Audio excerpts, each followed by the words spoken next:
चंद्रशेखर 1962 में पहली बार राज्यसभा पहुंचे थे। जिस समय उन्होंने पदयात्रा का ऐलान किया वो एक राजनीतिक पार्टी के अध्यक्ष थे। उस वक्त उनकी इस यात्रा का मजाक भी उड़ाया गया था, जिसमें उनकी पार्टी के कई लोग भी शामिल थे।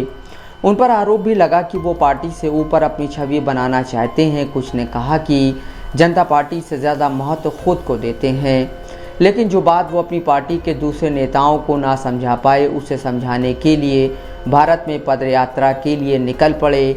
पानी, कुपोषण, स्वास्थ्य जैसे जिन 5 मुद्दों को लेकर उन्होंने यात्रा शुरू की थी, वो आज भी भारत में अहम राजनीतिक हैं। एक तथ्य ये भी है कि उनकी इस राजनीतिक यात्रा के 7 साल बाद 1990 में वो कुछ महीने के लिए भारत के प्रधानमंत्री भी बने। उनका तर्क था कि उस वक्त साल 1983 में भारत की 90 करोड़ आबादी में 17 करोड़ जीवन भर पदयात्री ही हैं, जिन्हें साइकिल बस तक नसीब नहीं होता। भारत को एक बार फिर कदमों से नापने की एक कवायद 21वीं सदी में भी शुरू होने जा रही है। कांग्रेस ने कन्याकुमारी से कश्मीर तक की भारत जोड़ो पदयात्रा का ऐलान किया है, जिसे 7 सितंबर को उनको नेता राहुल गांधी शुरू करेंगे। इस वजह से भारत में पुरानी पदयात्राओं का इतिहास एक बार फिर खंगाला जा रहा है। कांग्रेस के उदयपुर सम्मेलन में भारत जोड़ो यात्रा शुरू करने का प्रस्ताव पास हुआ था। तय हुआ कि इस यात्रा का नेतृत्व राहुल गांधी करेंगे। 7 सितंबर 2022 को शाम 5 बजे से यात्रा कन्याकुमारी से शुरू होगी और 150 दिन बाद कश्मीर जाकर ख़त्म होगी। मिले कदम जुड़े वतन भारत जोड़ो यात्रा की टैगलाइन है। इस पदयात्रा के जरिए 3570 किलोमीटर का सफ़र तय करने का कार्यक्रम बनाया गया है, जहां सुबह 3 घंटे और शाम को 3 घंटे में हर रोज़ 20 किलोमीटर पैदल कवर करने का कार्यक्रम है। ये यात्रा 12 राज्यों और 2 केंद्र शासित प्रदेश से होकर गुजरेगी। इस यात्रा में 3 तरह के पदयात्री शामिल होंगे। 100 भारत यात्री जो यात्रा में शुरुआत से अंत तक रहेंगे। राहुल गांधी भी पदयात्रा में भारत यात्री के तौर पर शामिल होंगे। 100 अतिथि यात्री जो उन राज्यों से होंगे जहां से यात्रा नहीं गुजर रही है। 100 प्रदेश यात्री उन प्रदेशों से होंगे जहां से यात्रा गुजर रही है।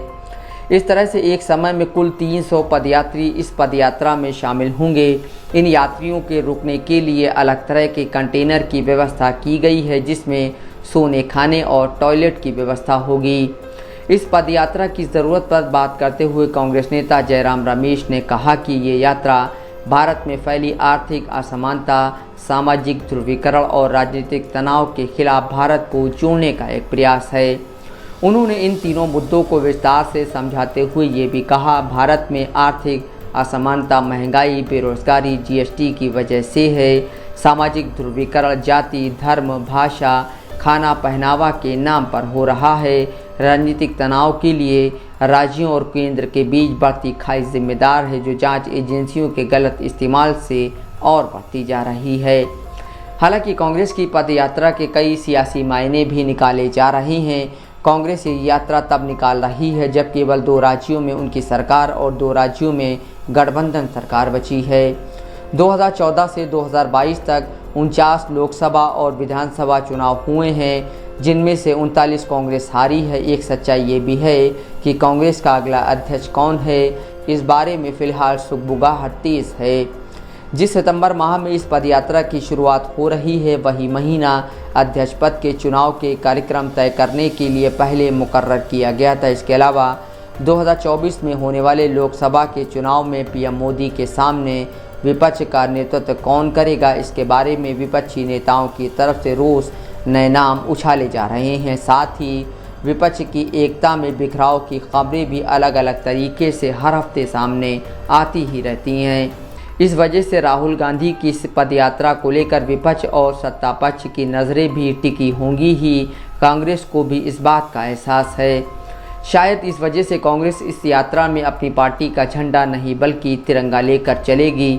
पदयात्रा में लोहियावादी, वामपंथी, समाजवादी संगठनों, कांग्रेस आलोचकों और सिविल सोसाइटी को जुड़ने के लिए आमंत्रण भेजा गया है। बाकी राजनीतिक पार्टियों से जुड़ने का विकल्प भी खुला रखा है, जैसा कि चंद्रशेखर ने अपनी पदयात्रा के दौरान किया था। गौरतलब है कि राहुल गांधी की भारत जोड़ो यात्रा के दौरान ही कुछ राज्यों में विधानसभा चुनाव भी होगा और संसद का सत्र भी चलेगा। ऐसे में राहुल गांधी भारत यात्री होते हुए चुनाव प्रचार और संसद के कार्यक्रम में हिस्सा लेंगे। ये देखना दिलचस्प होगा। इन तमाम वजहों से कांग्रेस की इस पदयात्रा को राजनीतिक चश्मे से देखा जा रहा है। चंद्रशेखर ने जिस तरह से पार्टी की अंदरूनी राजनीति से परेशान होकर अपनी पदयात्रा का प्लान बनाया था, कांग्रेस भी आज उसी दोराहे पर खड़ी है। ये यात्रा आज के संदर्भ में यात्रा होगी या इवेंट, इस पर सत्ता पक्ष, विपक्ष और कांग्रेस के कार्यकर्ताओं की नज़रें टिकी हैं। Mohammad Asim Siddiqui, Dastak live news.